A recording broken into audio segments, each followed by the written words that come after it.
The stage has been set in Pensacola. Coastal Carolina blitzed past a worthy foe yesterday, thanks to a special day from their young star. And now the Shots make their first ever semifinal appearance. James Madison, fueled by failure, orchestrated a regular season to remember. And now the Dukes are back in the semifinals. Today, these two clash for a finals berth.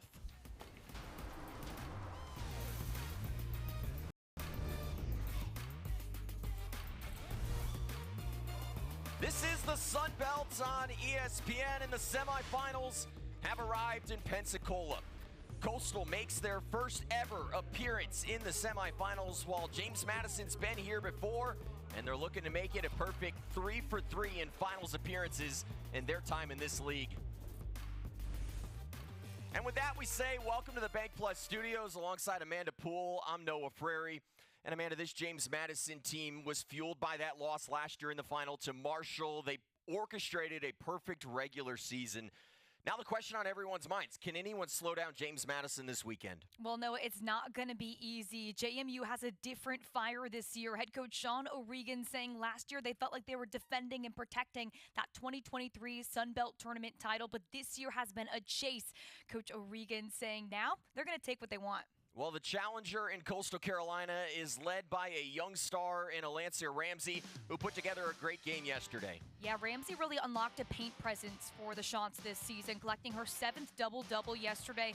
Leads Coastal in scoring in conference play. When the threes aren't falling, Ramsey is balling. Now for James Madison, it all starts with Peyton McDaniel, who found new heights this regular season. Yeah, top 4 in the Sun Belt in scoring and rebounds. The stats really showcasing her production, but it's her consistency that's allowed her to elevate her game this year. According to head coach Sean O'Regan, has been incredibly self-motivated. Well, let's get down and introduce you to the third member of our crew, Shelby Coppage, standing by with more on the Dukes' approach today. Noah, it's an interesting matchup. The Dukes have the number 2 defense in the Sun Belt facing Coastal Carolina with the number 2 offense, and the Chanticleers are feeling confident, making over 50% of their field goals yesterday in their win against Georgia State. JMU head coach Sean O'Regan said we have to protect the glass the entire time. He said our goal is 15 assists for the game, Noah. Well, Coastal Carolina winning the opening tip, and Jalen Ponders even the 3.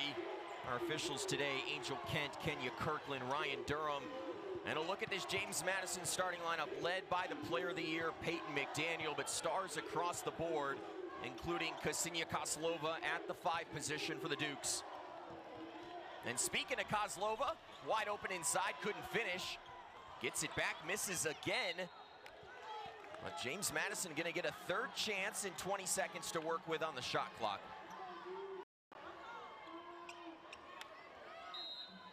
Kozlova, first team all-conference this season. Her and McDaniel, 2 of the 5. This is McDaniel. Those two have had their fingerprints all over this game early on.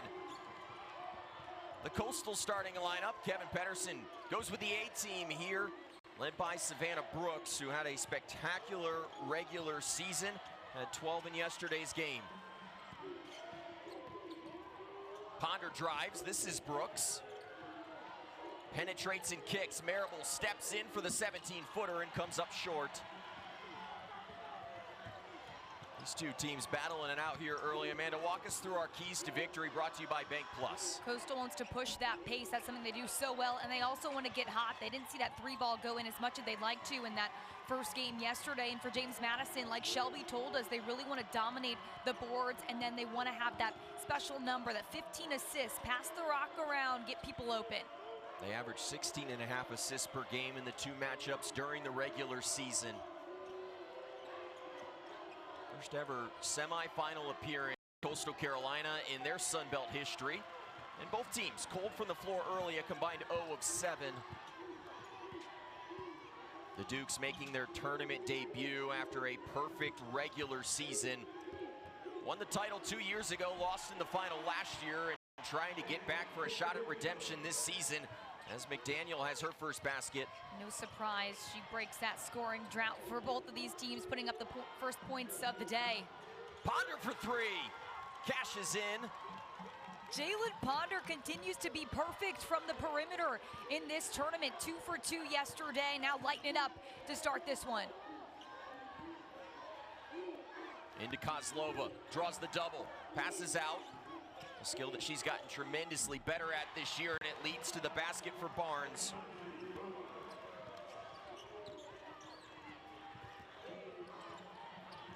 James Madison trying to make a third consecutive finals appearance in just 3 years in the league.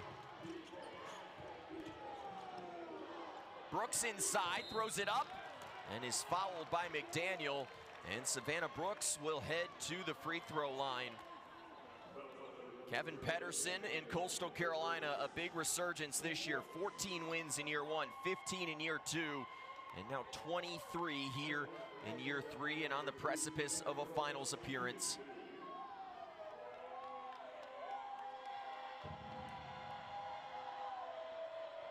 Brooks is going to head to the free throw line here. Has dealt with chronic pain down the stretch of this year, but is gutting it out here in the postseason. And she's got the first point of her day. Look at Sean O'Regan, who finally picked up that elusive Coach of the Year honor. 207 career wins. He was the Sun Belt Coach of the Year after the spectacular regular season for James Madison. Really one of the coaches that just wanted to just be who they are this year, not making too many changes in the offseason. Barnes fouled, and we'll head to the free throw line. We saw a lot of teams change how they played coming into this season, most notably Arkansas State, who we will see in the second semifinal of the day. But the Kim Caldwell era at Marshall left a lasting memory on this league, but James Madison chose to stick to their guns. They doubled down this year on defense, on post play, and it really worked for the Dukes. Yeah, Coach O'Regan saying it nicely, saying the backbone will be defense, their sounding, and then all the pretty stuff upstairs is their offense. They've been a perfect mix of all three of those throughout this regular season. Barnes has 4 in the early stages.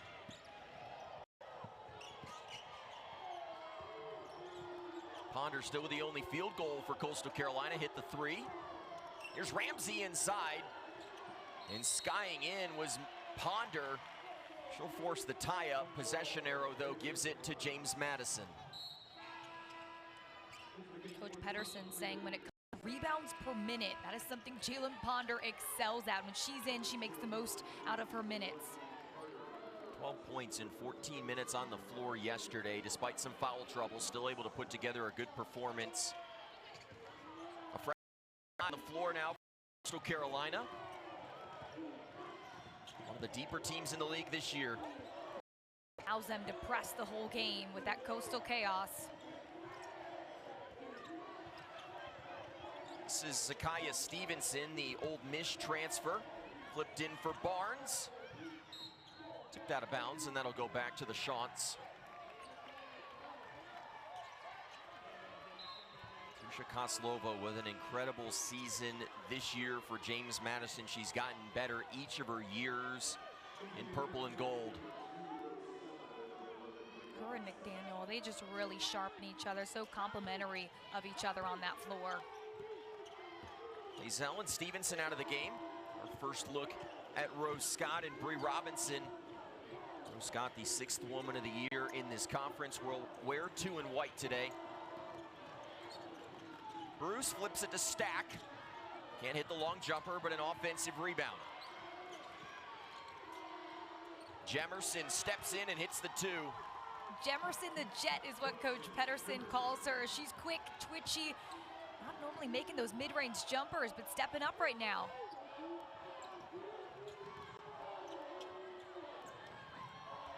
Barnes flips it inside. Kozlova couldn't finish. She's been quiet here early on. 0 for 3 near the basket. Down low for Stack. High off the glass is McDaniels. Skies for the rebound.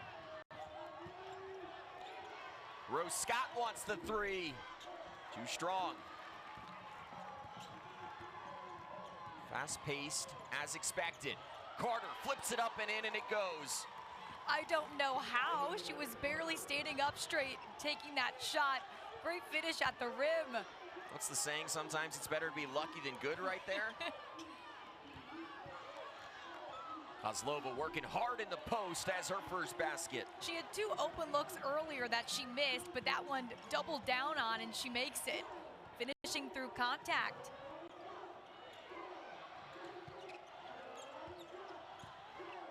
Next dead ball would take us to a timeout. Stack picked up by Kozlova, tried to slip it inside. Now back out for Tenbrock. She lost it. Robinson, this is Barnes, hits it and the foul. Ashanti Barnes off to a hot start in Pensacola. And that'll take us to our first break in Pensacola. 2 of the regular season's bests dueling here early on. The Dukes with a narrow edge.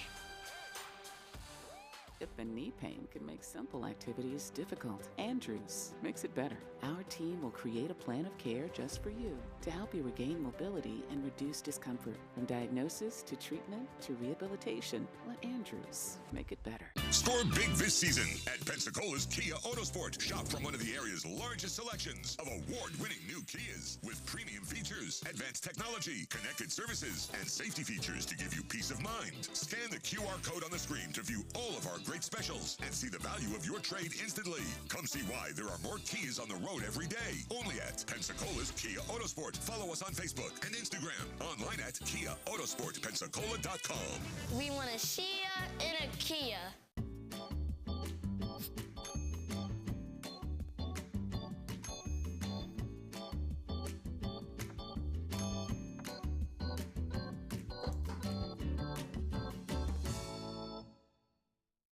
Over 150,000 strong, the JMU Alumni Association offers opportunities for Dukes to stay connected to their Madison experience. We do this by promoting alumni successes and building a culture of sustained investments in James Madison University and our students. We are advocates, volunteers, mentors, and donors. We bleed purple, we are Dukes. Dukes from day one, alumni for life. The heart of Louisiana's Cajun and Creole country, a melting pot of generations passing along a recipe of joie de vivre. Live music, boiled crawfish, and the smell of gumbo signify the season. This is Lafayette, a parish filled with culture and hospitality unlike any other. It takes more than a quick visit to understand why we're the happiest city in America. Start planning yours. Lafayette. Ladies and gentlemen, the power of a word. The anticipation, The adrenaline, the hair on the back of their necks rising. the crowd, the score, Brightness rising, the sun rising. sometimes a word is best left all by itself. The Sun Belt Conference, 14 universities, 10 states, rising. Madison, no stranger to this stage. The Dukes losing an epic final last year to Marshall to end their run at the Sun Belt Tournament. A brief stay in the WNIT, a loss to Stony Brook ending their season, and then it was an off-season of speculation. You didn't know if McDaniel and Kozlova were going to return. Hundreds of conversations, as Sean O'Regan literally said, but those pairing, they commit to staying here, and the rest is, as they say, history, Amanda. Yeah, well, that's something that Coach O'Regan was talking to us about, saying that he's glad that he was able to have that time to have those hundreds of thousands of conversations with those players, because that brought clarity, and he really pushed everybody to understand their roles for this team and how important each individual is in this puzzle of JMU. Barnes hits the free throw after hitting the three that took us to the Dukes have their largest lead of 3. These two teams played a tight one during the regular season. In that game in Harrisonburg, it was Coastal Carolina who had the lead with just over 8 minutes to go in that fourth quarter, but James Madison a strong run at the end, able to come away with the victory and keep that undefeated alive. Foul off the ball down here. Lindsay Ramsey and Goodman battling it out in the paint. Here's Ramsey inside in the tough finish. Speaking of battling, that's the biggest thing right now, that battle of physicality down there. The winner of that one put up some more points. Coastal Carolina sharpshooter Kristen Williams checking into the game. Could be a big factor in this game against a stout Duke's three-point defense. Open in the corner is Robinson, and she'll cash in. Robinson, much more known as that defender, the elite defender, but now able to create on offense here. This Duke's team in minutes per game off the bench. Ponder trying to answer, can't. Brooks on the follow-up, no.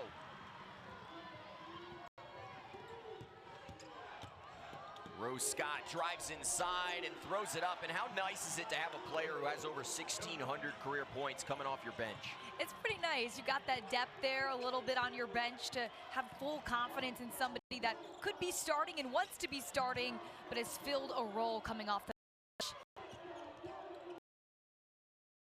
Great pass inside, extra pass, and Ramsey will head to the free throw line. Robinson, just a 29% three-point shooter coming into the tournament, but she knocks one in, lights it up from deep. This is a JMU team that only puts up about 6 three-pointers per game. That's pretty low for a Sun Belt team. They find ways to score other than the perimeter. Leah Goodman picking up her second personal there, so the backup big for James Madison in some early foul trouble.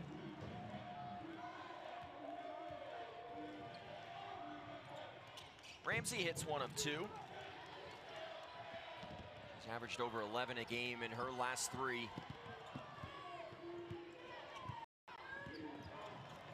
The Dukes looking to build on this 5-point edge. Starters largely back on the floor.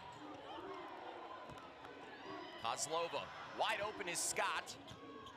Looks for the better shot and now is fouled. And a scuffle underneath the basket, some pushing and shoving, and now the officials having to get into the middle of it. You can see Sean O'Regan quickly off his bench trying to pull his players apart. The coaches are allowed to leave the bench to help break up a scuffle like that. The players are not. And now the officials most likely are going to head to the replay monitor to sort this out. Looked like the original foul call was on Brooks.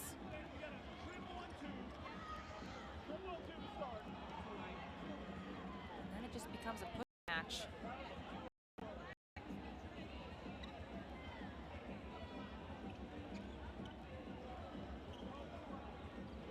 Kozlova gets into the middle of it, so did Ramsey. The officiating crew had to step in and they did their job. You can see Sean O'Regan quickly making his way onto the floor, trying to separate his players from the scuffle.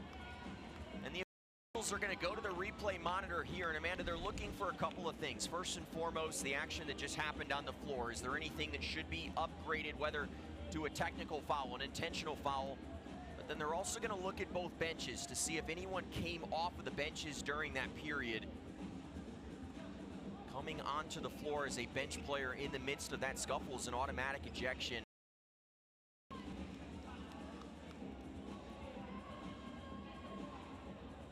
We are being told that there has been pencil and paper requested by the officials, and there's a lot to sort out here.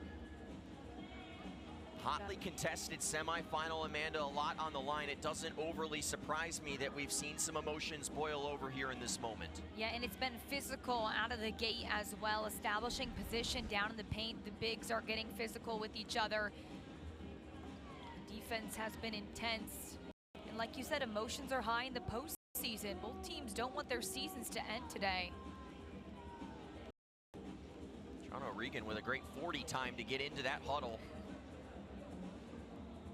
I think what you saw in that initial replay, I'm not sure Brooks was pleased at how she fell, but it looked like there might have been a little shove there towards Rose Scott. So a lot to sort out in this situation.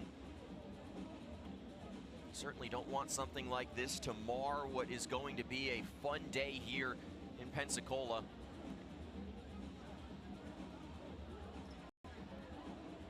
So it does act as a quasi timeout here for both sides. Amanda, if you're Coastal Carolina, how are you using this break? Well, obviously they're trailing right now. JMU has been able to find some rhythm on offense, dropped a couple threes, but Coastal, I'm not too upset if I'm Pedersen. They've been able to hold their own, getting some points in the paint off the get-go here, which is something they're going to have to rely on if that three's not falling. Jalen Ponder had a great start.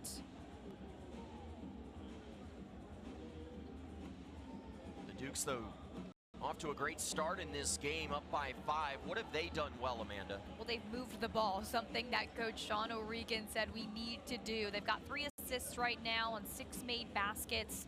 It's a good ratio for O'Regan and his team. Moving that ball around, draining a couple threes helps too, not having to rely on that paint production. So a lengthy review here at center court as these officials try to work things out. I would expect that you may see some technical fouls issued here. Normally in a scrum, a situation like this, that's almost expected. That's why they've got pen and paper to make sure they keep track of who's doing what. It did appear on the replays that we have shown you that both teams did stay on their bench. Here's a look at the play that led to the scuffle. Well, it looks like, just from what we're seeing, Rose Scott tries to push Savannah Brooks off of her, and then Savannah Brooks pushes back, and then all the other teammates get involved, and that's what's making this a longer review as the officials try to figure out from those contacts what happened later. You're right, Sean O'Regan got there in record speed out of nowhere. Starting to think that Bob Chesney might need to sign him to play special teams for the James Madison football team. Kevin Pedersen did a good job of keeping his players on their bench, so these officials tasked with sorting this moment. And it's interesting, it's so early in this game that later down the line, these technicals or free throws, whatever comes of this, could be a huge factor in how this game ends. Amanda, this lengthy layoff, how does that affect you as a player? Well, it can be good or bad, right? Right now, maybe it's a mental reset, so they're not super emotional and getting back out there and picking up quick fouls again. Right now, you can kind of take a breath. Gives the coaches a chance to change something if they're seeing it early on, but also on the other side of things, JMU is kind of feeling themselves a little bit there. That could slow them down. The Dukes 4 for their last 4 from the field prior to the extracurriculars in Pensacola. Each coach waiting to hear the verdict. You can see the 4th official right there, the replay official, have the ability to get involved in this conversation and help guide and direct. She has gotten multiple looks at this even before the officials made their way over to the video review monitor. Right now, each team has 3 fouls apiece. It has been physical, a couple fouls right off the bat.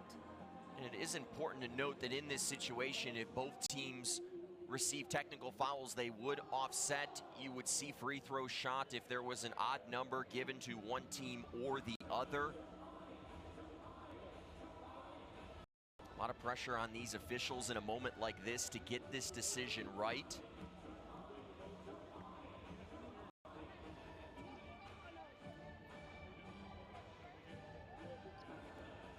So now you would expect both head coaches to be notified of the decision.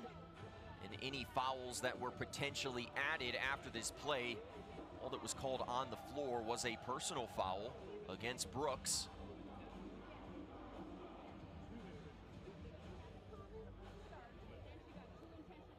You see the coaches getting a little antsy now as they want to get back into this game, especially JMU. They were cooking there for a minute.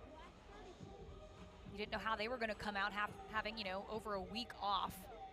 Not playing a game, but they came out like they've been playing all week. One of the longest layoffs that they have had during this season.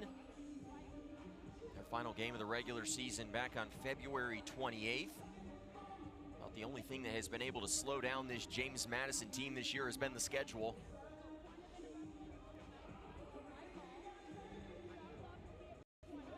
So we are expecting multiple fouls here out of this situation.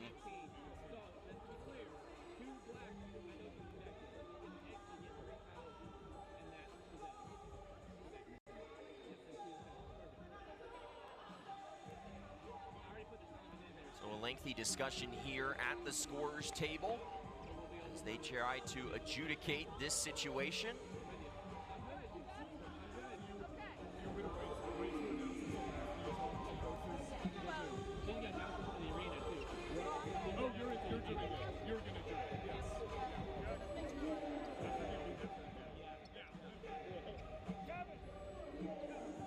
So a big decision upcoming here. Two head coaches, Shauna Regan, Kevin Pedersen, being asked to come to the center of the court.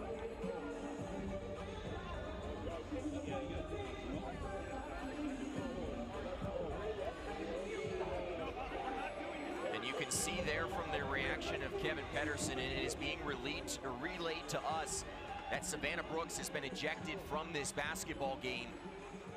She is Coastal Carolina's leading scorer. She will not be able to continue in this contest. She brings so much of the intangibles to this team, the offensive charges that she takes, the rebounds, the steals. It'll be a big loss for Coastal.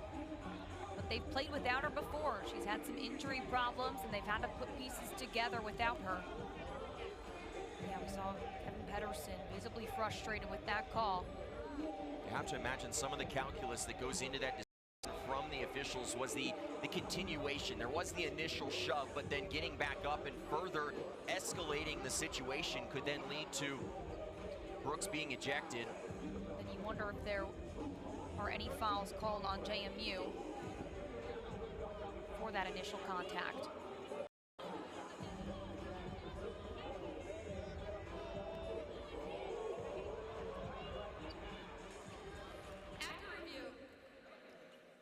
Black number 2 has been ejected with 2 intentional fouls.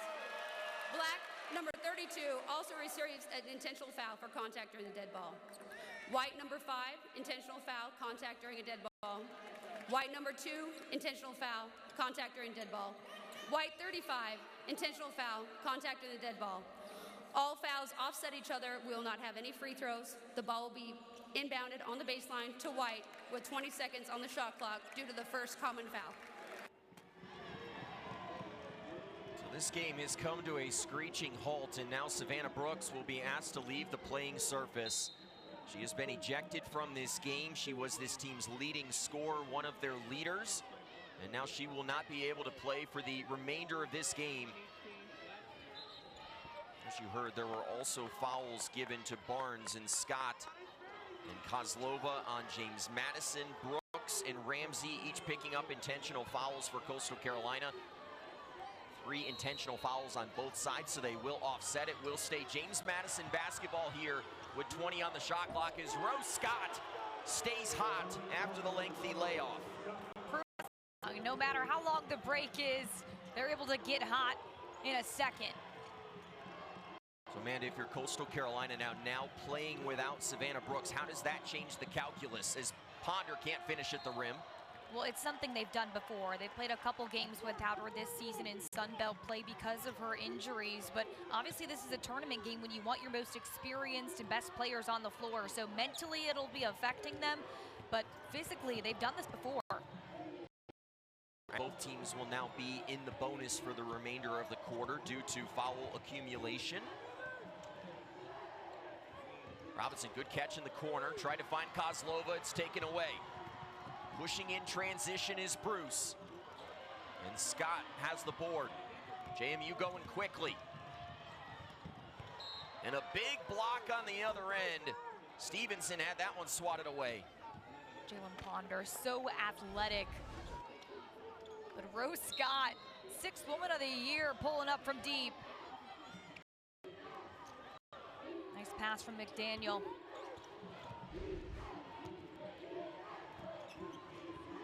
Kozlova can't hang on inside, and for both of these coaches, you come in with a strategy, and it feels like for both sides that's been blown up a little bit due to all the fouls. Ramsey's heaving the three and hitting it. That's something Coach Pedersen said. We didn't even know how well she could shoot the three until of late. She's hit 11 now this season. It's not something she does often, but that can spark an offense. A goal for Coastal in over 2 minutes. Really much longer than that, if we're being honest, as Kozlova has two inside.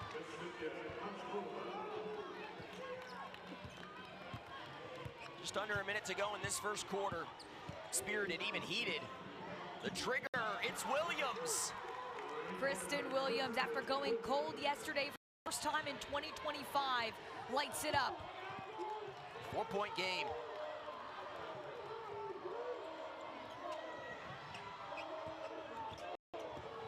Scott's had a big first quarter, passes it up. Robinson can't hit the three, and Ramsey has the rebound. About 0.3 of a difference between shot and game clock. Coastal can get a good look here. Marable spins, couldn't finish. And the offensive rebound to Coastal Carolina. The shot clock is now off. Williams looking for the long three, and that one didn't hit anything. She can hit those. She's been a clutch shooter for this team, but going up against one of the nation's best three-point shooting defense in JMU. It'll be interesting if she can keep up that high clip we're used to seeing. Opponent shooting just 25% for three against the Dukes this year. Stevenson brings it across midcourt. Hazel's gonna have a good look, and she'll can it. And that will take us to the end of an epic first quarter in Pensacola. Plenty of action. Coastal Carolina, James Madison, a semifinal in Pensacola. And after 1 quarter of play, it's the Dukes on top by 7.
A spirited first half in this first semifinal of the day. James Madison up by 7 as we get a look at the first quarter stats. And the one not pictured, 6 intentional fouls, 2 of them leading to the ejection of Coastal Carolina standout Savannah Brooks. Amanda, how does that affect the calculus for Coastal moving forward? Well, obviously, look at the stats that they're going to be missing now. Brooks averaged about 14 points a game, so offensively, you're already down a little bit. But she had those hustle plays, right? 5 rebounds a game, 3 steals per game almost. Those little plays are going to be missing here, which means someone's going to need to step up. Now, this is something they've had to do before. Savannah missed a couple games in Sun Belt play with some injuries she had dealt with, so Jalen Ponder was used to stepping up, starting in her place. So maybe that's what we need to see today if Coastal wants to come back. Now for James Madison, the offense firing on all cylinders early on, 50% from the field. They've hit 4 of 8 threes, which probably has been a little bit of a surprise. Not known as a high quantity 3-point field goal team, but they've been successful here early on. And Coach O'Regan saying, I don't care what day it is, how long we've been waiting, what color the floor is, we have to come out and be ready, and they've showed that.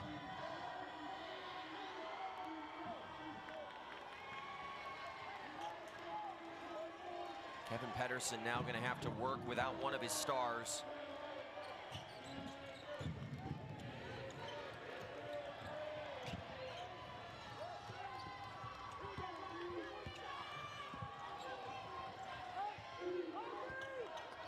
James Madison is led by as many as 8 in this game.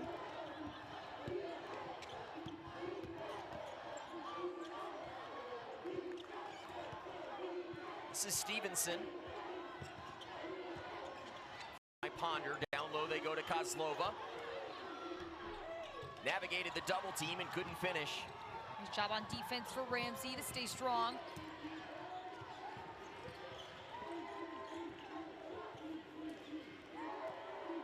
Now Ramsey get to her. Up and under, and the pretty finish as the young star continues to have a big tournament. And now we'll get a foul underneath. And Stevenson a little bit slow to get up for James Madison. Ramsey with the reverse layup, making it look easy.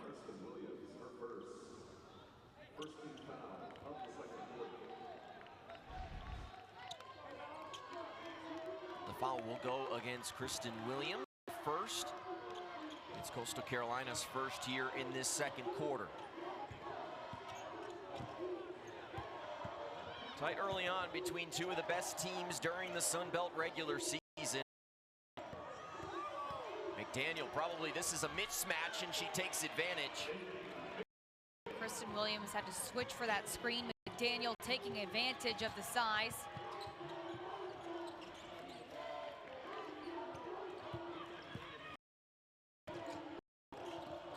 Marable navigating into the paint. Good defense there from Stevenson. Ponder at the top, now down for Ramsey. Driving right at Kozlova. Skips off the rim, and Hazel will push.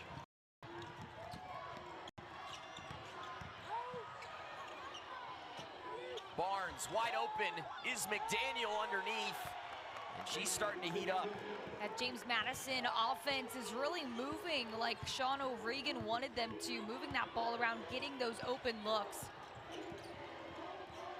He wanted 15 assists today. He's got 6 early on as Marable fails to convert.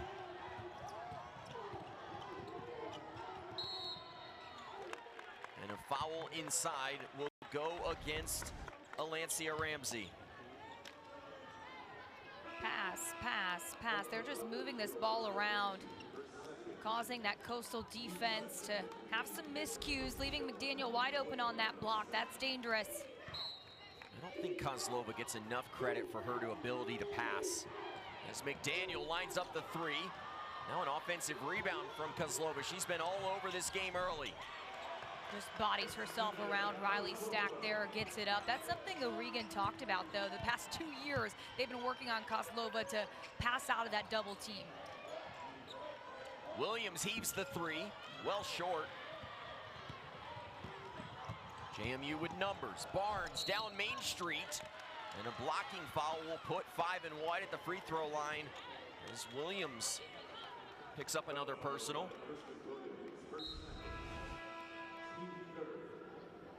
Barnes. Speed flying downhill. Williams tries to get set up in time. Barnes was a big early spark in this game for James Madison. 8 points in the first quarter.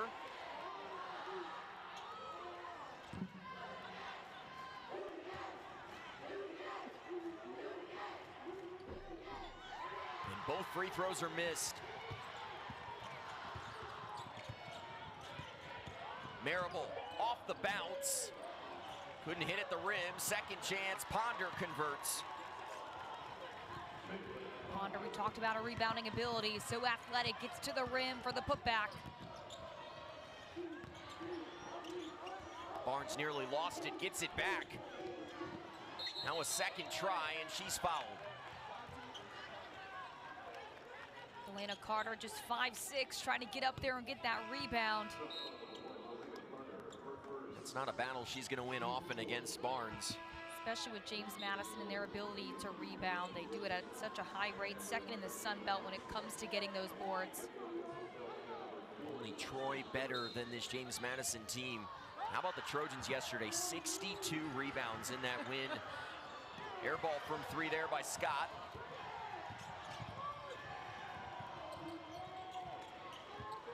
Jemerson pulls it out.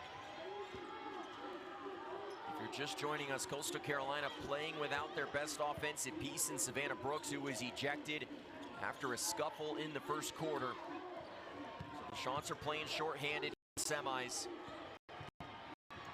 Jemerson got open, tried to slip it to Stack. And a foul going against James Madison. It'll be on Hazel.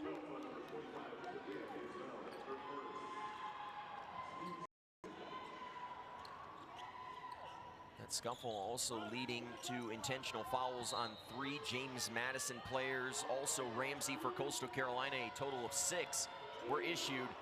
Ponder wants the 3. Not her best look.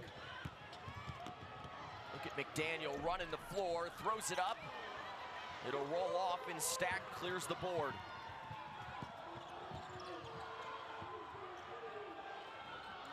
Bruce tried to bully her way inside. It didn't work for her. Coastal missing a couple of those layups early on. And Stack will pick up the foul on the entry. Coastal just 4 of 12 from their layups. Those are some easy buckets. Well, not too easy. You are going up against a pretty tough JMU defense, but those are ones you want to have if your 3s aren't falling. JMU doing a nice job of stuffing them in the paint. Goodman tried to enter the game too quickly. They are shooting free throws now with James Madison in the bonus. This is Susha Koslova at the free throw line.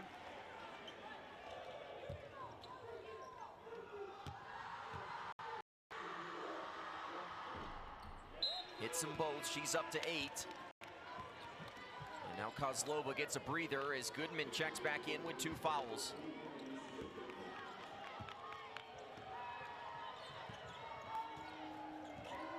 Coastal's trailed by 10 for much of this second quarter. They'll turn it over here.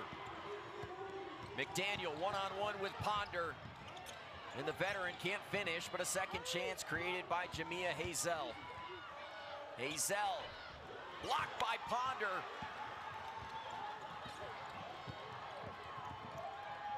Coastal going quickly. Stack drives and is fouled. And a good decision there from the sophomore out of Piedmont, South Carolina. That all started with some great defense by Jalen Ponder on the other end of the floor. Jumping up, getting some blocks, shutting down that JMU offense. Every stop is going to really matter in this game as Coastal hasn't been able to find their rhythm offensively. Stack has become known for her defense. A big freshman campaign, responding here in her sophomore year, over 100 career blocks now through 2 seasons. Offensive game, though, has taken a little bit of time to come around. She'll hit both free throws here. And Now Tenbrock checks in. Tenbrock probably not as good defensively in this situation, but maybe packs a little bit more punch offensively. Yep, they're looking for that 3 ball from her.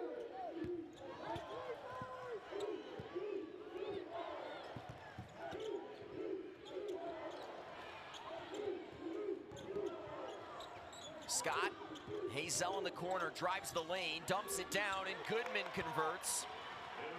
Yeah, that's just a little bit of a mismatch from Goodman and Tenbrock. Goodman able to post her up pretty easily. First basket in the last 6 tries for James Madison. Tenbrock, Jemerson driving, kicking. Ponder now takes it off the bounce, got downhill and is denied by Hazel. And Goodman is feasting inside. Coastal doesn't have an answer for her. JMU's defense fuels their offense. That's what O'Regan likes. It's all about defense for him, and then the offense is just the extra stuff. Largest lead of the game for James Madison. Carter, circus shot, goes out of bounds. And that'll take us to a break in Pensacola.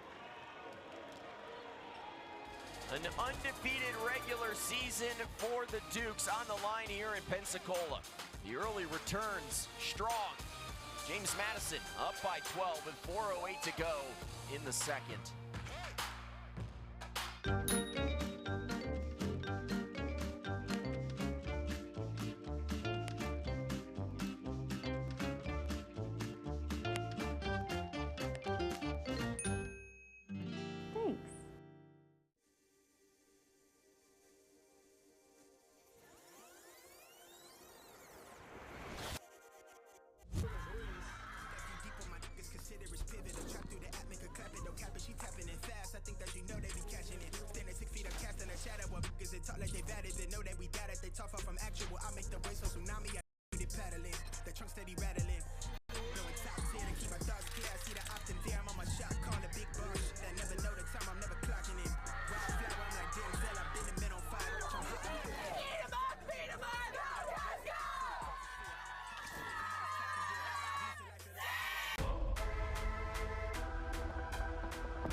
In the end zone, caught for the touchdown.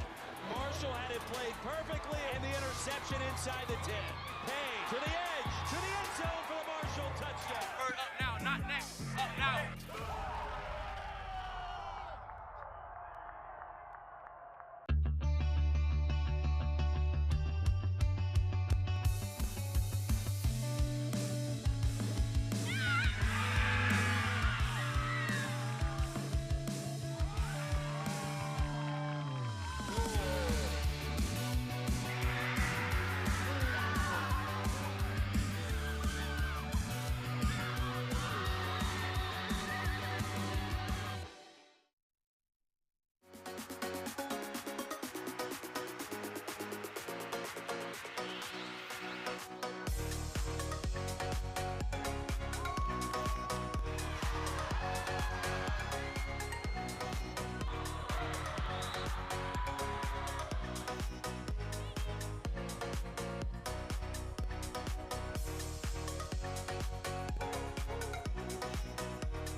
James Madison all smiles here early on, leading by 12, and even Duke Dogs loving it so far. This James Madison team was a force to be reckoned with during the regular season. Perfect. They dominated most teams that they faced.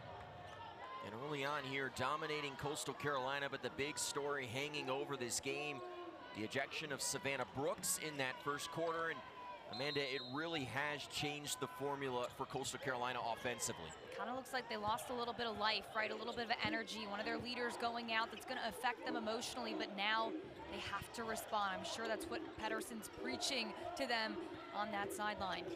Certainly easier said than done against this James Madison team. They've looked unbreakable this year at times. Hazel's long two comes up short. She'll get her own rebound. Working on Jemerson, pulls another one. And those are not the highest of percentage shots for Hazel.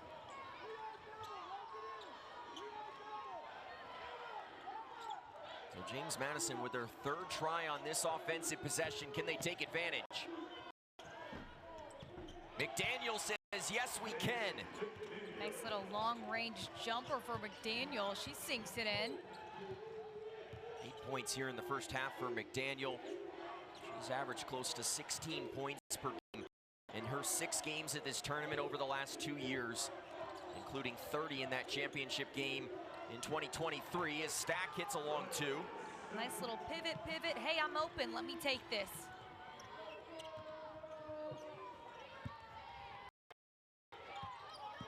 Kozlova set to check back in for James Madison. Kevin Pedersen answer with Ramsey. Scott pulls in the middle of the lane, and Ponder has the board. Ponder with 6 rebounds already. Ponder working quickly and has the 2 on the coast-to-coast finish. And 7 points to go along with those boards. She's been getting the job done on both sides. Coastal trying to hang around. They've trailed by 10 for much of this second quarter.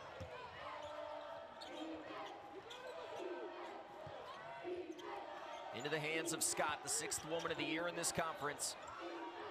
Now McDaniel, a big 3, and she's into double figures for the 28th time this season. Her first deep ball of the game, and it's a beauty. Coastal really trying to find a spark. Stack can't give them one. It has been a purple wave here early on for James Madison. Goodman traveled.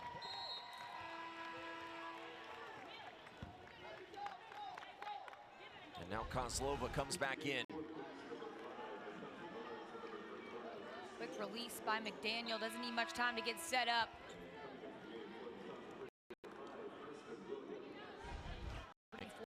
From the 3.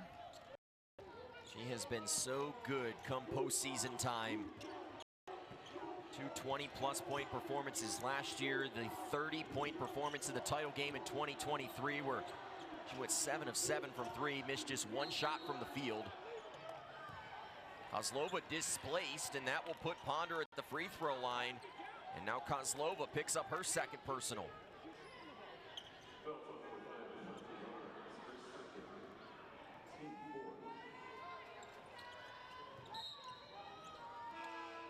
They will call that on the floor, so a personal against Kozlova, but Coastal will not be shooting free throws. 14 foul on the Dukes. Ponder hanging and finishing. That's a tough basket. A 360 and just hanging in the air there. That hang time, unreal as she gets up.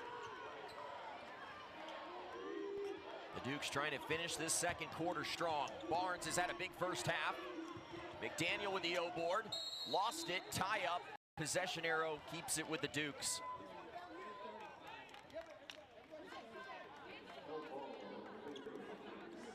O'Regan wanted them to dominate the glass today. They're out rebounding Coastal 24-17, not allowing for those second chance opportunities. Coach O'Regan gonna pull Stevenson back. And now Goodman will check in. Kozlova comes out with 2 personals. Goodman also has 2 fouls. Coach Sean O'Regan trying to manage the fouls here at the end of this first half for his team. McDaniel getting downhill and finishing. She can knock down the 3 and she can drive the lanes. Teammates help open up that lane for her. Williams is back into the game for Coastal. She's their best shooter. Instead, it's Stack, who's got 6 in the first half.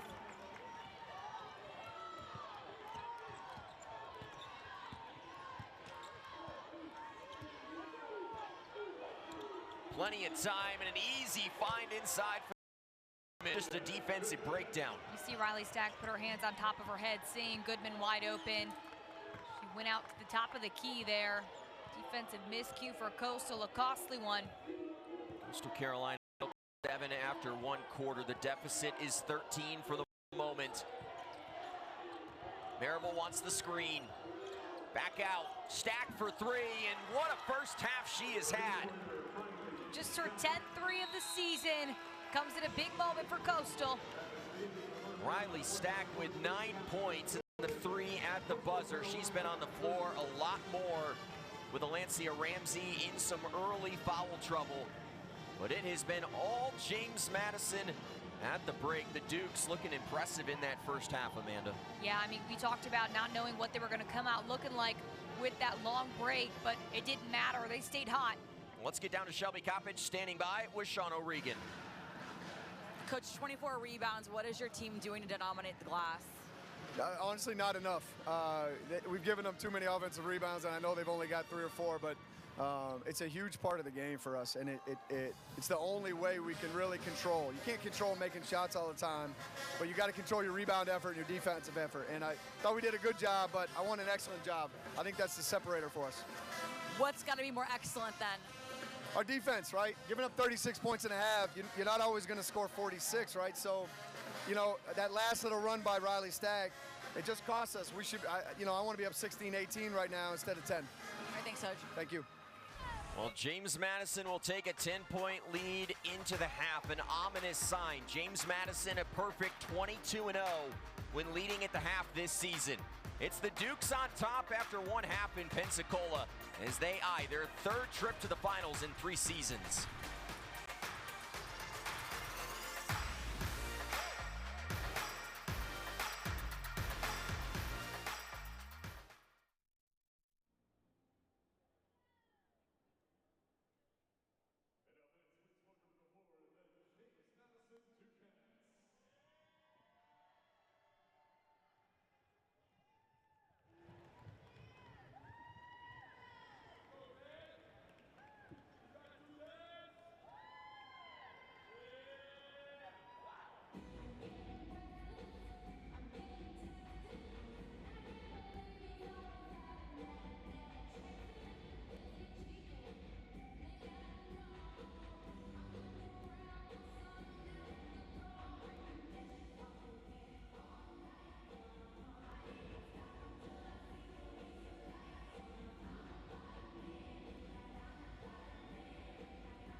The 2025 Sun Belt Basketball Championships are brought to you by Jersey Mike's, a sub above, by VivenU, the new era of event ticketing, James Madison University alumni, Dukes from day one, alumni for life. Visit alumni.jmu.edu.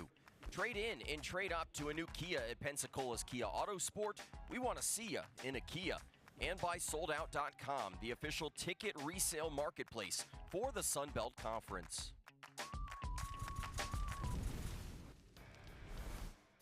Welcome back. It's halftime in Pensacola, and it was another exciting year of Sun Belt Conference women's basketball as we get a look at the major award winners in the conference, and they were painted purple by the James Madison Dukes. Peyton Daniel taking home Player of the Year. Rose Scott's the 6th Woman of the Year. But, Amanda, I want to park on Defensive Player of the Year, Mahogany Matthews. She was an offense's worst nightmare this season. Yeah, the 6'1" force, second in the nation. 97 blocks this season, averaging just over 3 blocks per game. Head coach Jean Hill calls her a mistake eraser. Told me earlier this year that she wanted to be Defensive Player of the Year, and here we are, Noah. Now, James Madison, Sean O'Regan, first-time Coach of the Year after a special regular season for the Dukes. A perfect regular season, 18-0 in Sun Belt play. The 4th undefeated conference season for Coach O'Regan, sets the program record with 27 wins in the regular season. An elite defense and offense, putting them in that national spotlight this year. His team was led by a dynamic duo, and as we take a look at the first-team honorees in the conference, Ksenia Kozlova and Peyton McDaniel led the way for James Madison this year. What a deadly duo. 28 points per game combined for the two. They were true focal points of last year's team, and now this year the newcomers and transfers have sharpened the duo even more. Jacayla Johnson, Aislinn Hayes, Zay Dyer making up the other three on the first team. Moving on to the second team all-conference, and this is where Louisiana's Erica Lafayette shined. First player for Louisiana since the 2016-17 season with over 400 points. Yeah, newcomer of the year and second team here. Head coach Gary Broadhead saying that she's never seen a shot she doesn't like, and that's the mentality that made her 3rd in the Sun Belt in scoring this year. Zion Shannon for Arkansas State, Savannah Brooks, India Buford, and Malia Grayson make up the other members of the second team this year. Well, we've got a big second half upcoming in Pensacola. When we come back, we'll take a look at highlights and stats from the first half.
A 10-point game at the half in Pensacola with James Madison up over Coastal Carolina as they try to get to their third final in 3 years.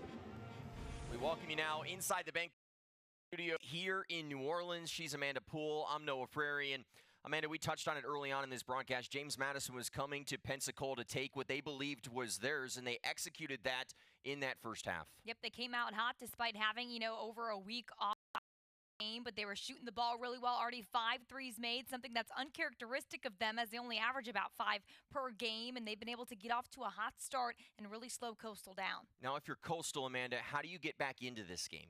Well, they got to do what they've been doing so well during the Sun Belt regular season. They've been picking up that defensive intensity. That Coastal chaos hasn't looked very chaotic in that second quarter. You got to get stops against this JMU team. Well, and a big reason for that as we take a look at our highlights from the first half was the loss of Savannah Brooks early on in this game.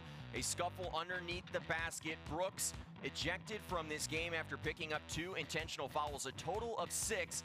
So with Brooks out of the game, Coastal searching for some offense, and Jalen Ponder and Riley Stack provided it. Yeah, both with 9 apiece right now. Jalen Ponder able to pick up a few boards as well, doing things on both ends of the court. And then Riley Stack only averaging about 5 points per game, but she's got 9 already.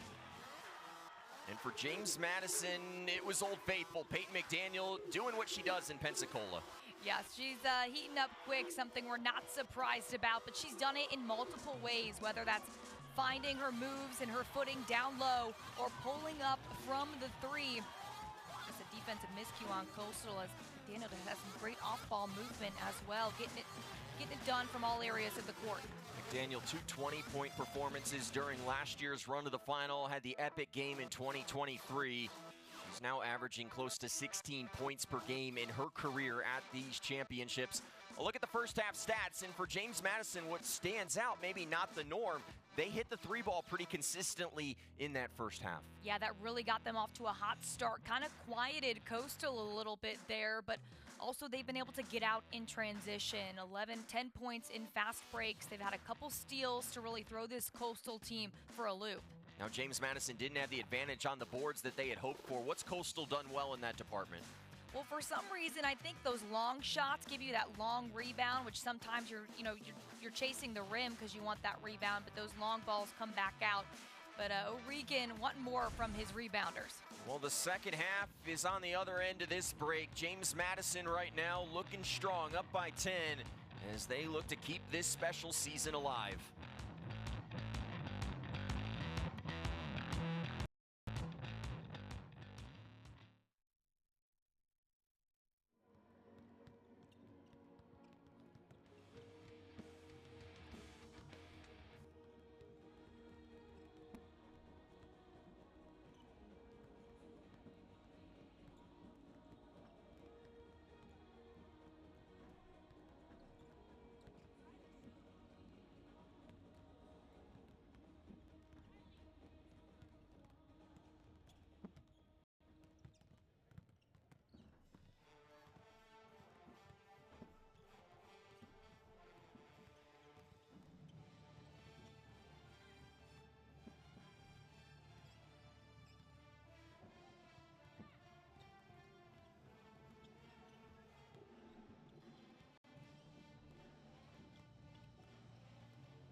Coastal Carolina out their leading scorer, but Riley Stack and Jalen Ponder combining for 18.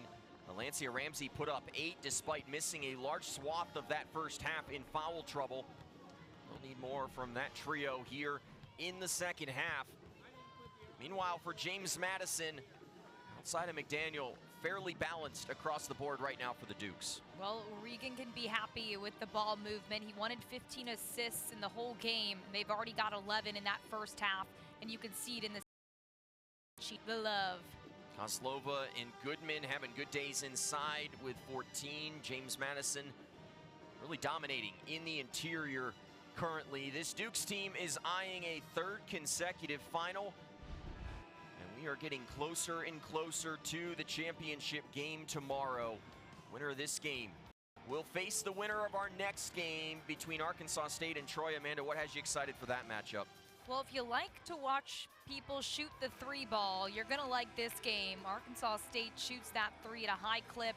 They do like quality possession, so they'll look for that best shot or that one more pass to get that best shot. And Troy, their rebounding has been insane. They'll be able to get some second chance points in there to combat those threes. It will be an exciting finish to this week of games in Pensacola. It's been wall-to-wall Sun Belt coverage since Tuesday, a fun week. Marable took the 3 here to begin the third quarter. For James Madison, the goal's simple.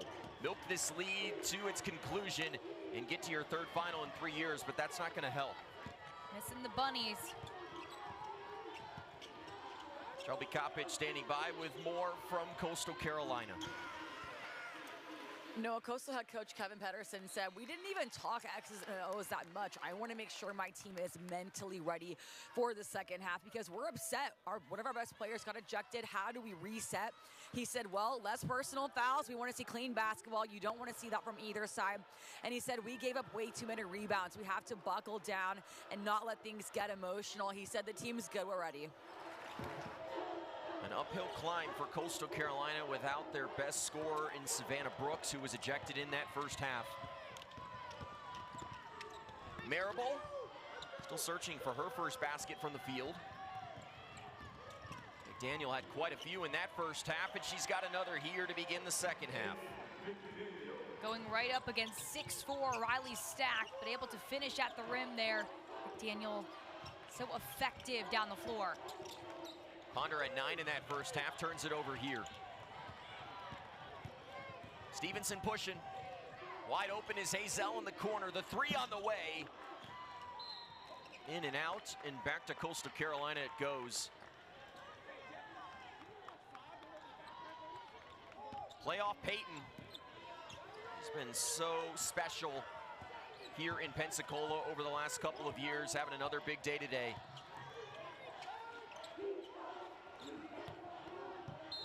Here's Ramsey fouled, and that's going to be 3 personals now on Kozlova.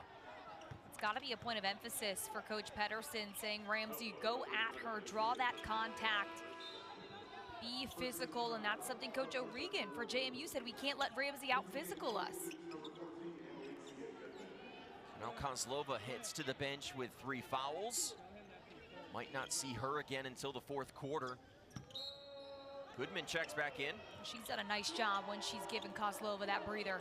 And look, Coastal goes right back inside, but Stack can't convert. Expect to see a heavy dose of that with Kozlova on the bench. Stevenson penetrates, dumps it off. Goodman is fouled.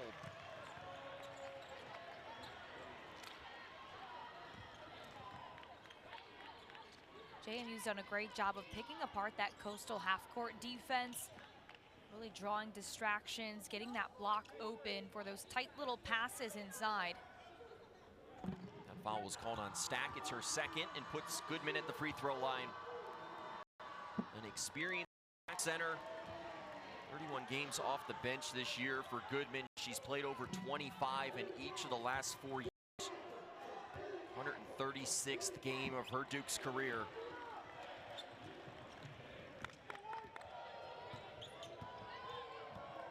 Pedersen not looking particularly happy.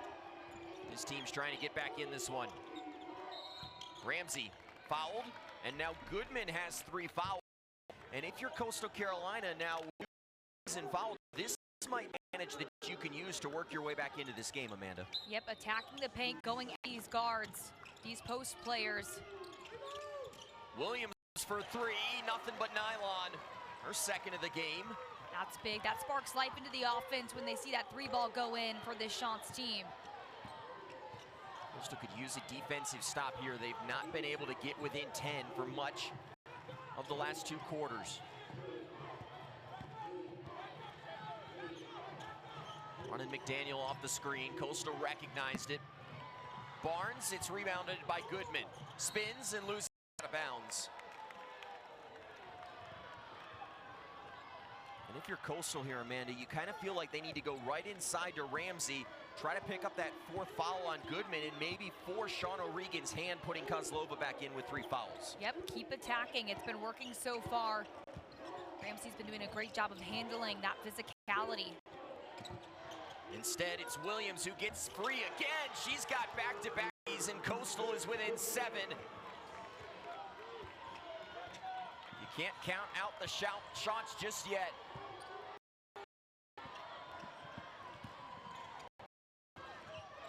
JMU looking for an answer. Barnes gives them one.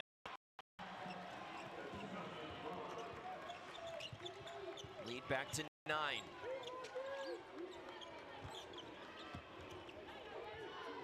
Ponder's long two is good, and the shots are heating up from the field. Ponder in double digits now scoring-wise. Coastal 11 points from her. Hey, basically a free throw. Shot for shot right now. It's going to be about who can get stops. Coastal Carolina having a lot more success from downtown in this game than they've had in their previous 2 matchups. 6 for 12 in this game. They were 7 of 6 for 11 during the regular season. Here's McDaniel, Hill, the freight train, and she finishes. There, McDaniel with the steal, going coast to coast, down 4 for 2. Up to 17 today.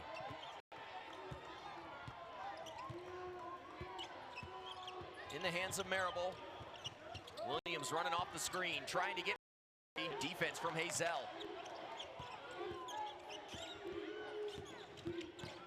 Marable spins and kisses it off the glass. Marable was a point of emphasis for this JMU team. She dropped 20 on them in their last matchup. She'll be big, especially when Anna Brooks out. It was her first basket from the field. Here's Goodman inside, and she's got 9 on the day. Coastal has no answer inside, matching up with these bigs.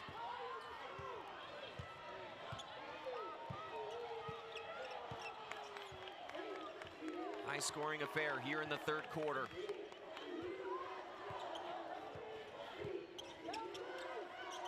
Ponder comes to the ball. Working on Barnes. And is called for the travel, picked up the pivot foot. It's great defense from JMU. And that'll take us to a break here in the 3rd quarter. Things are moving quickly. The offenses are heating up. But right now, James Madison in the lead. Jaden Marable trying to spark her team, but all Dukes right now in the 3rd.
back in Pensacola, where Coastal Carolina is trying to hang around in this game. They trailed big at the break, but trying to get back into it. Both teams, though, Amanda, really heating up here from the field. Why are the offenses having so much success here in the third quarter? Well, I think they both like playing at this pace, this fast-paced tempo, where they're able to get those transition threes, those quick looks. That fits both of their play styles. James Madison continuing to play their best ball. They have won 19 consecutive games. Coming into today, it is the fourth longest active winning streak. Grand Canyon at 27, FGCU has 21, Green Bay has 20, and Fairfield lost yesterday, moving the Dukes into fourth place. Looking for a 20-game winning streak if they can win here today. Rose Scott dribbled it off her foot. And good recovery there from McDaniel. Ponder gives it up, Marable. And it goes down for the rebound.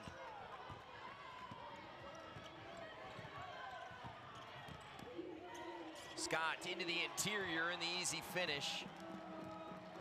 Scott is so good at controlling the ball there, keeping that clean ball movement, taking it to the rim.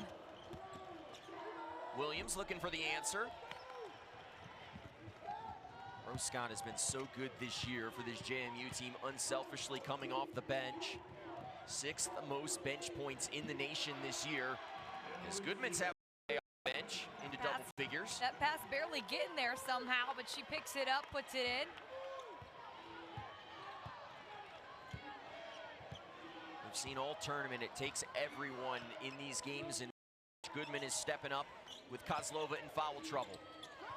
Ramsey downhill, called for the travel. Great pressure by Goodman to cause that turnover. The defense, JMU has 4 top 10 marks in the country when it comes to that defensive intensity, and they're putting it on display right now.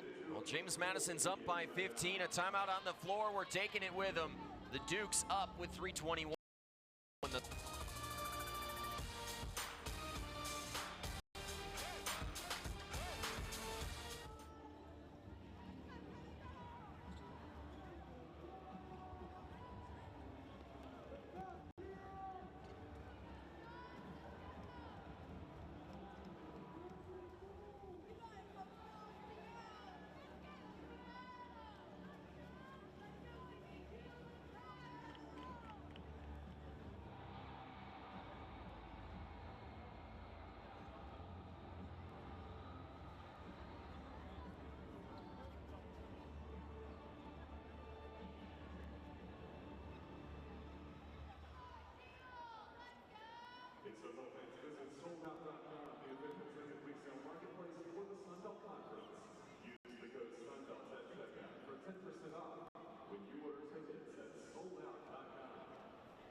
Dukes Nation has made the trip to Pensacola right now, getting a show with their by 15 over the Chanticleers with 3:21 to go here in this third quarter. John O'Regan's team dominant in the regular season. They were not fun. And so far today, they have looked like the better team so far, Amanda. Yeah, I think Coastal really has been tested mentally here with Savannah Brooks being out and then being down at halftime. Coach Pedersen telling our Shelby, you know, it's a mental response right now. It's not even about the game. It's just about getting yourself mentally back in it. I told you before we went to the break at half, James Madison a perfect 22-0 when leading at the half. They led by 10 at the break. Here's McDaniel for three, and it goes in. Unstoppable. Another 20-point performance for her here in Pensacola. Marable, count the basket. Coastal trying to fight.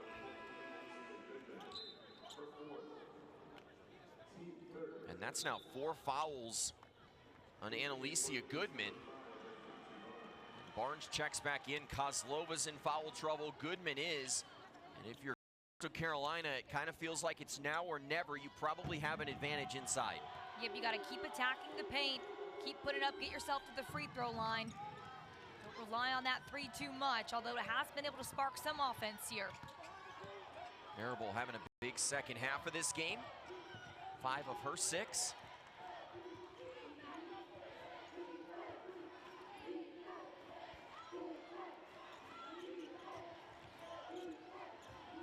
Ball's in the hands of Rose Scott. Has the mismatch on Ramsey. Spins into the double team and called for the travel.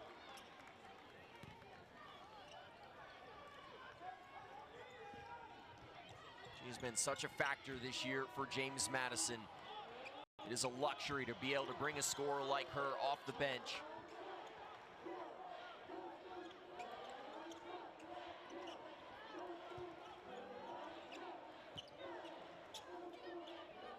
Coastal searching offense without their best weapon. And it will be an offensive foul. And that's going to be a foul on Ramsey. Third personal now on the young star for Coastal Carolina, and now their big is in foul trouble. She was so big for them yesterday with that paint presence. 18 points. Coach Pedersen, though, sensing the moment, leaving her in with the 3 personals. Stevenson will head to the free throw line. Coach O'Regan with high praise for Stevenson, talking about how she's got a turbo button that is off the charts, able to just go. Such a high major when it comes to her body and her physique and her athleticism. Just a sophomore, there's a whole nother level to her game that Coach O'Regan is excited about. He recruited her out of high school. She chose to go to Ole Miss. Comes back to the Commonwealth State here for her sophomore year, and Coach O'Regan says it's good to have that true point guard again, someone that they haven't felt like they've had since Caroline Germain left the program. Germond, rather. Marable. It skips off there for McDaniel. Another 20-point performance today for playoff Peyton as she finds Barnes. Well, JMU hitting that 15 assists. That's what Coach O'Regan wanted. Ramsey fouled. McDaniel in motion, finds a teammate. Barnes with the finish. 16 fast break points for this Dukes team. Get out and ahead of that Coastal defense. McDaniel known as not just a scorer, such a good facilitator, a great rebounder, going to have a double-double here most likely. 12 of those during the regular season were a career high.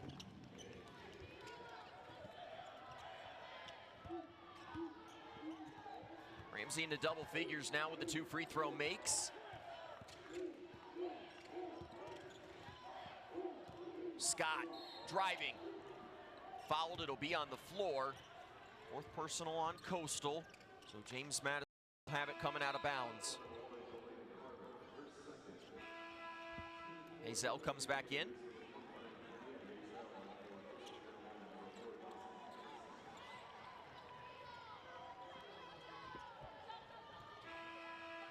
Both teams running multiple bodies in. Maribel's coming off.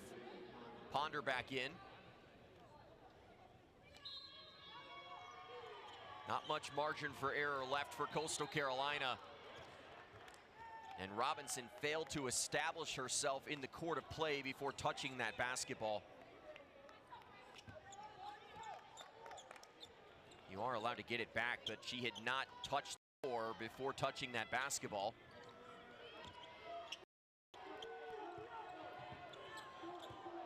A 10-point halftime deficit for Coastal Carolina is now 17. It's now or never for the Chants. And a big basket there. Mallory Bruce picks up her first points of the game. She's been inconsistent when it comes to her scoring and production on offense for this team. She can drop 20 in a game, or she can just focus on that defensive side of her game, but now her team needs her. Attacking that paint, attacking Peyton McDaniel. Hits the free throw. 93 games during her UNC Asheville career before transferring to Coastal Carolina for this, her senior season. James Madison's been nearly unstoppable offensively here in the third quarter. 9 of 12 from the field, 8 for their last 8. Scott will go to the free throw line, and that's 4 fouls now on Ramsey. It's a big blow for Coastal.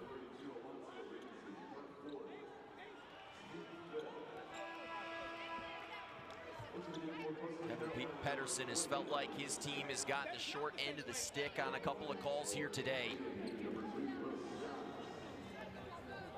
A huge season for this Coastal program, 23 wins this year. They have run into a formidable opponent here in the postseason. She just hit us in the gut.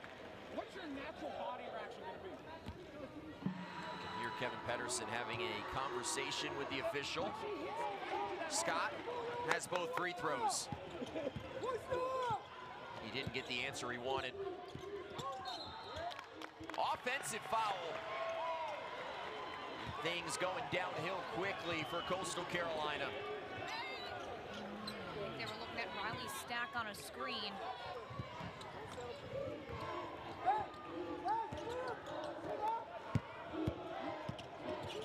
That foul was on Stack.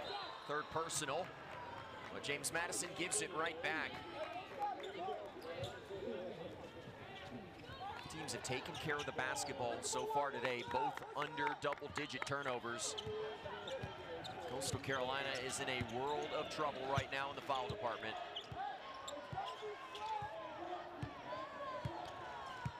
Coastal Carolina holding for the final shot of the quarter. Disappointing start to this second half. Gemmer got it, they'll get into the action. Here's Williams off the screen for 3. And out of bounds, there will be time left on this clock for Coastal Carolina to get one last look. Great hustle by Jalen Ponder to fly over there to try to give them one last chance.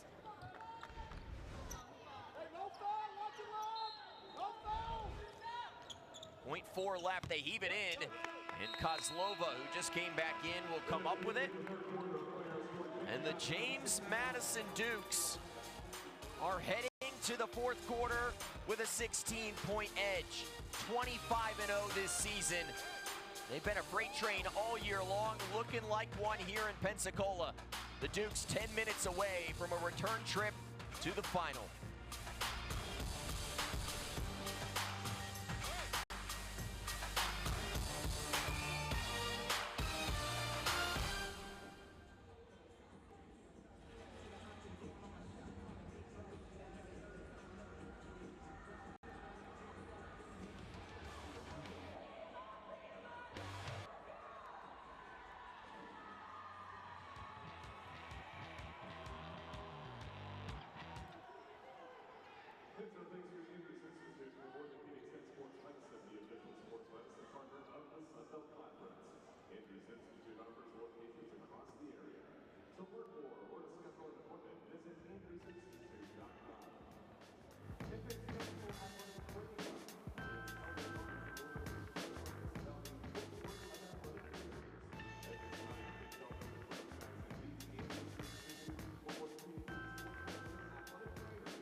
wondered how the lengthy layoff would affect James Madison. They played their final game of the regular season back on February 28th. Today, March 9th. It's been 9 days since James Madison took the court, but not looking like that here through 3 quarters in Pensacola, Amanda. Well, that's what Sean O'Regan's mentality was. I don't care what color the floor is, where you're at, what time you're playing, you need to be ready, and so they have been. The biggest thing for them is that second half response, 75% from the field in that third quarter. Well, James Madison in a good spot, and Shelby Coppage was in their huddle a moment ago. Noah, JMU head coach Sean O'Regan just told his team, yes, we have 16 points, but be prepared. They are going to try to start drawing fouls, and you also watch out for Coastal's three-point shooting. And he said they are going to try and get Kristen Williams going. You got to look out for her, Noah. They get the defense going right there, to your point, Shelby, and it leads to an easy 2. So a good start to the fourth quarter for Coastal, but the journey back will be long.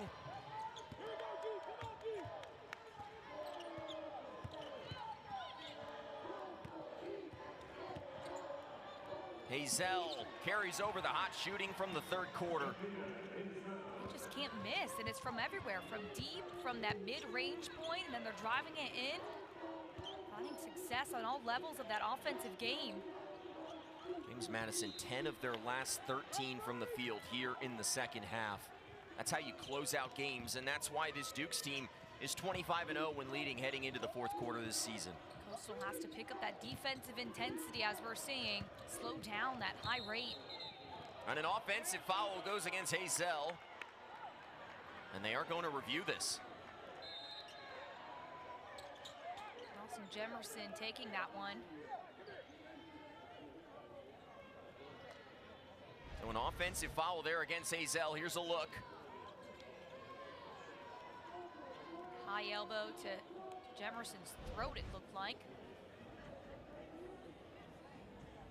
The officials conferring at center court. They will go to the video monitor to review this one. Currently a common foul on the floor, trying to see if this should be upgraded.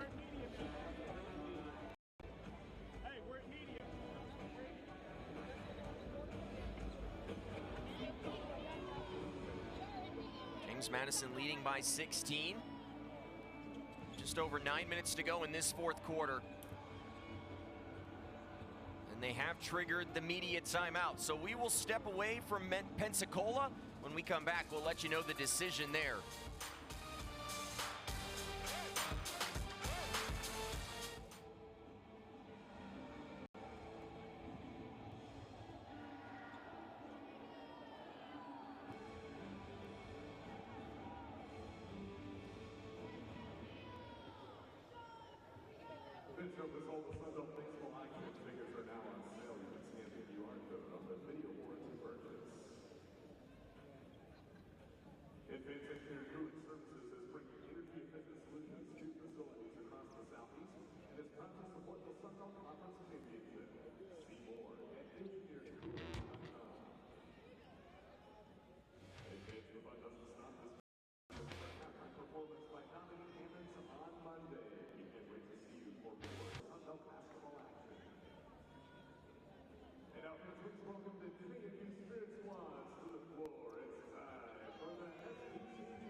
James Madison leading by 16 here with 9:05 to go in the fourth quarter. When we went to break, they were reviewing the foul there on Jamia Hazel. It was called a common and upgraded to an intentional foul.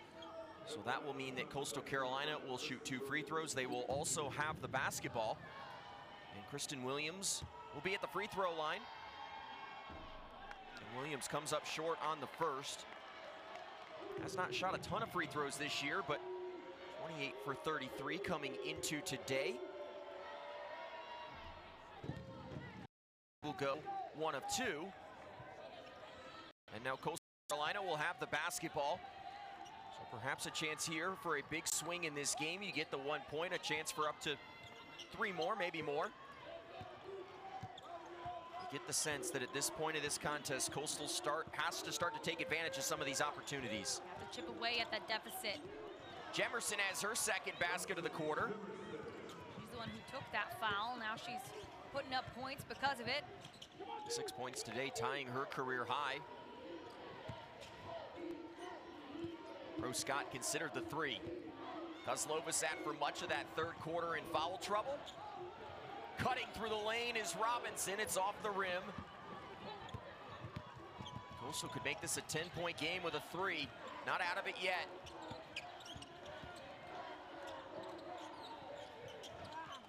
Ponders had 11 today. Williams has hit 3 threes, hunting her 4th. Came up short, but Ramsey there with the O board.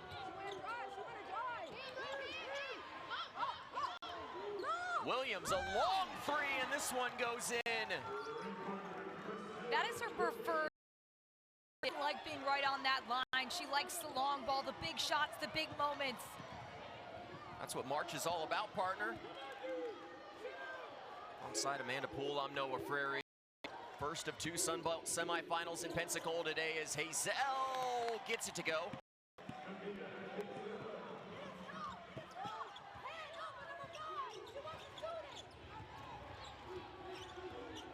The Dukes sporting one of the best defenses in the league this year, being tested here. Robinson with the rebound, and Jemerson with the foul.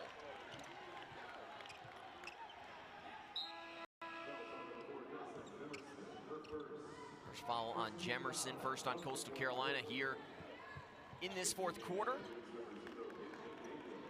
Robinson and Scott getting a breather. It was interesting talking to Coach O'Regan, ahead of this game, talking about goals for the season. He's like, I don't really believe in any other goal besides winning a championship and going to the NCAA tournament. That is how focused this team has been, and you've seen that in their perfect record. Hazel's wide open underneath. She's got 6 here in the fourth quarter, and the lead grows back to 14. Team on a mission. And I will add the caveat, team goals there for James Madison. A lot of individual goals that they set before the season.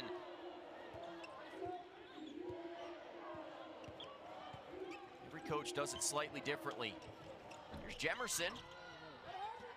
Barnes grabs it, fouled underneath by Bruce.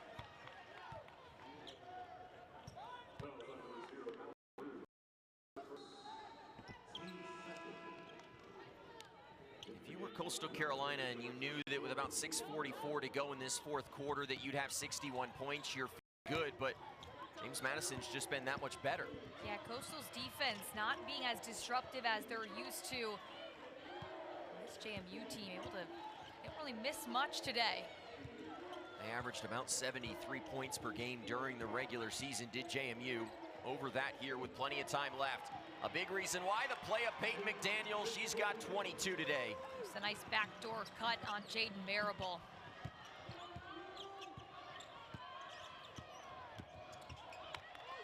Speaking of Marable, guarded by Stevenson. And the foul there by Kozlova. That will be 4 personals on her. We have seen this battle down there in the post all day. It honestly hasn't felt like it hasn't felt like much of a battle because all the bigs are in foul trouble. It's been unfortunate. Williams can't hit this time. McDaniel with the rebound. The Dukes have led by as many as 18 in this game.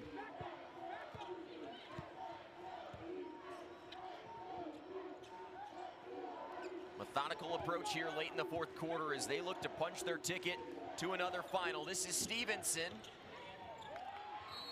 And Barnes will head to the free throw line.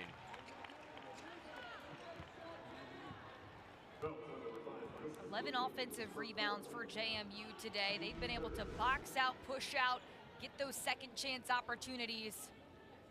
And it's everybody. Barnes stepping up here in this one. Important for Coastal. Kristen Williams picking up her fourth personal foul. She has scored 12 in this game for the Chants. Will be replaced by Delana Carter.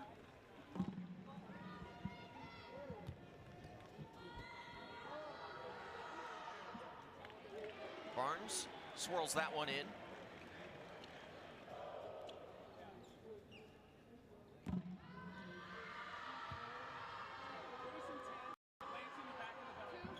Back-to-back free throws as Ashanti Barnes has 14 points on the afternoon. 4 Dukes in double digits when it comes to the point production. 8 assists, exceeding O'Regan's expectations. The scoreboard showing it right now. Tied for their largest lead of 18. Ponder needs this 3, won't get it. An offensive rebound though for the Chants.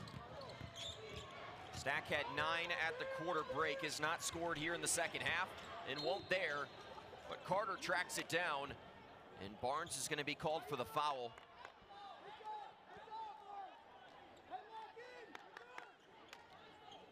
Another athlete perplexed by a foul call. A common theme today. Pretty much every day. I've never really met an athlete that agreed with a foul call, for being honest. Ramsey misses. 11th rebound of the day for Peyton McDaniel. 13th double-double of the year for her. Career high. Goodman in the game with 4 fouls. Working on Stack. And it goes to Coastal Carolina. Coastal 0 of their last 6 field goal attempts. They've not been able to get a good look, see that go in.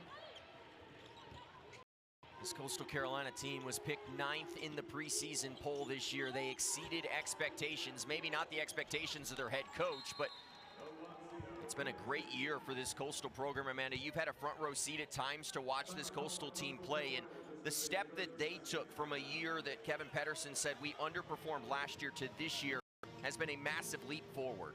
When Kevin Pedersen got to Coastal, they had only won a couple conference games in 2 years. So to see that success slowly grow, it's been really incredible. And Pedersen saying that he felt like they overachieved in his first year, underachieved in his second, and now they're getting back to what he wanted to accomplish. So Amanda, when you look at what Coastal has done this year, what's the next step for this program? Well, they've made it to the semis for the first time in program history, so I would say the next step would be to make it to that title stage and really continue to push and not have that slow start. They were at 4 and 5 in Sun Belt play at one point, so not get to that point, just keep pushing, see those pieces come together. There's a lot of pieces expected to be back on this Coastal Carolina team, but a lot of experience that they will lose as well. There's a big transfer class for Kevin Pedersen to help buoy this team to those 23 wins. But him and his staff are going to have to do some more work in the offseason if they can't come back here over the next 4 minutes and 25 seconds. Slipped into McDaniel. She'll finish. And we'll head to the free throw line and play off Peyton, putting together another huge performance.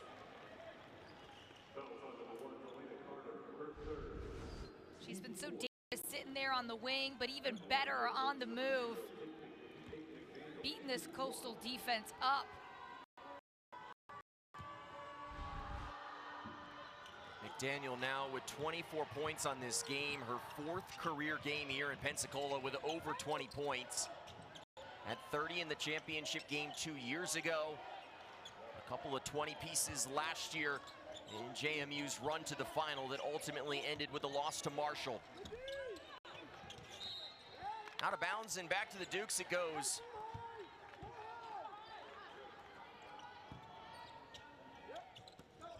You have to imagine JMU Nation is starting to celebrate here, realizing that their team is most likely heading back to the final for the third year in a row. Ponder looking for the three, short. Stevenson loses the basketball.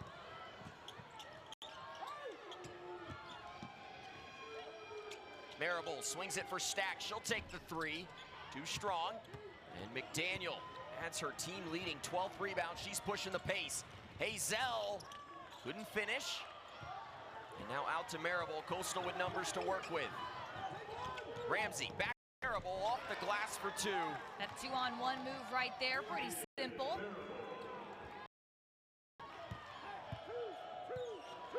You said JMU fans can get excited, but I know head coach Sean O'Regan wants them to finish this game like they started to. Do not let up. He's aggressive in his mentality to this team. Goodman, great catch inside, can't finish at the rim. The winner of this game will face the winner of the game that will follow this one about 30 minutes after its conclusion. The two-seeded Arkansas State Red Wolves and the Trojans. James Madison did not face that Arkansas State team during the regular season. They did defeat Troy in the Sun Belt opener this year. Who's a better matchup for James Madison in that final? Honestly, after this performance and what they've seen all season, it's hard to think of somebody who can slow them down, but I think JMU will probably want to face somebody they've already faced in Troy, just knowing how to match up with them. Arkansas State, a little bit of unknowns here and there. JMU. Stevenson hadn't scored all game. 4 quick points right there. And the lead at its top 20. And JMU Nation can sense it. There was a bitter taste in these Dukes' mouths last year after losing to Marshall in what was one of the oddest finals you will see. That box score should be framed. It was legendary. This team came back with 1 goal in mind, and Sean O'Regan told us last evening, Amanda, that they were planning to take what was theirs here in Pensacola this week, and at least this first test appears to be passed. Yep, he felt like they were defending it last year, and this year they're chasing that whole different mentality to the game.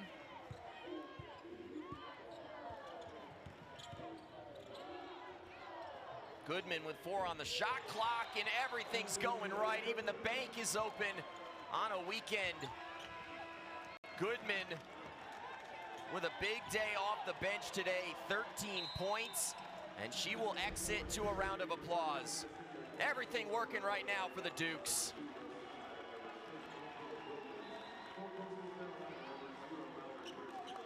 Stevenson with a quick 4. Goodman has the bank open, and JMU Nation got on their feet. They will play for a 3rd straight Sun Belt championship, or in a 3rd straight Sun Belt championship.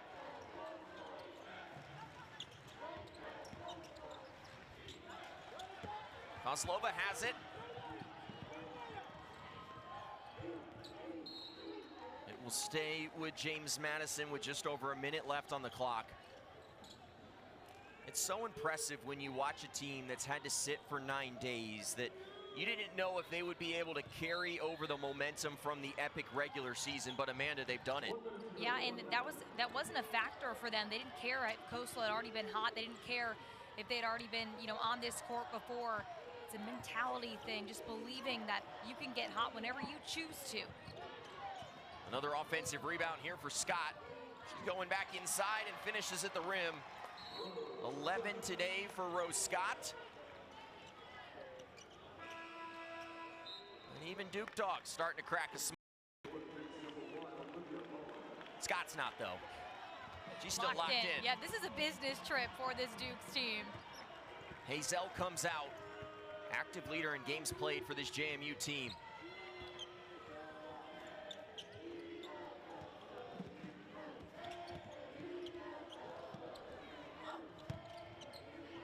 The rebound there for Carter. Jemerson trying to get fancy, threw it away. And now James Madison can dribble out the final seconds of this first semifinal.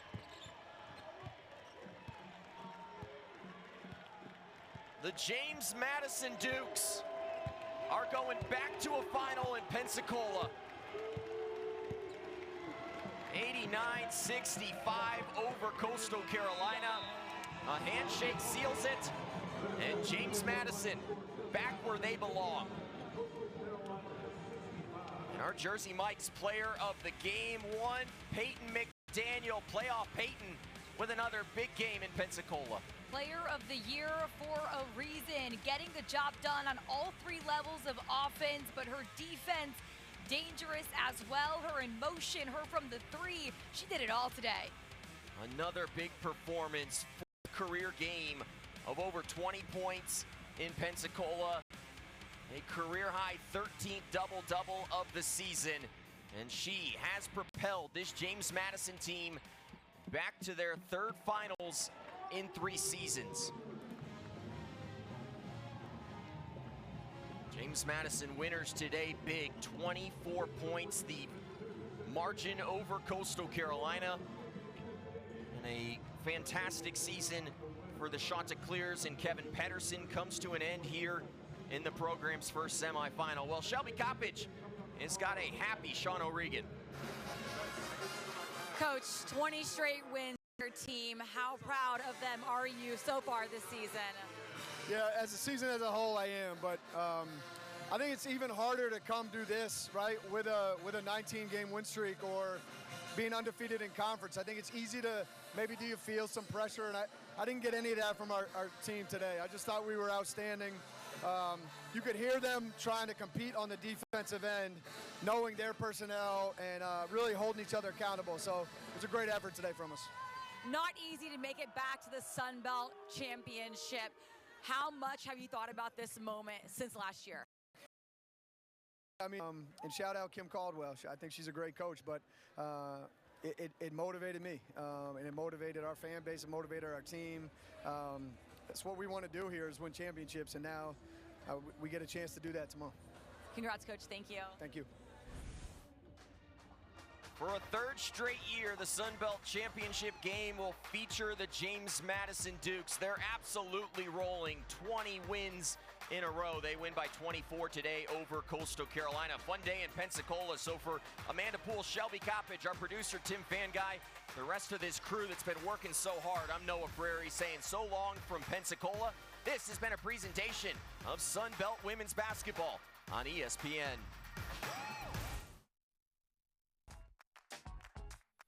The 2025 Sun Belt Basketball Championships are brought to you by Jersey Mike's, a sub above, by VivenU, the new era of event ticketing, James Madison University alumni, Dukes from day one, alumni for life. Visit alumni.jmu.edu. Trade in and trade up to a new Kia at Pensacola's Kia Autosport. We want to see ya, Kia. And by SoldOut.com, the official ticket resale marketplace for the Sun Belt Conference.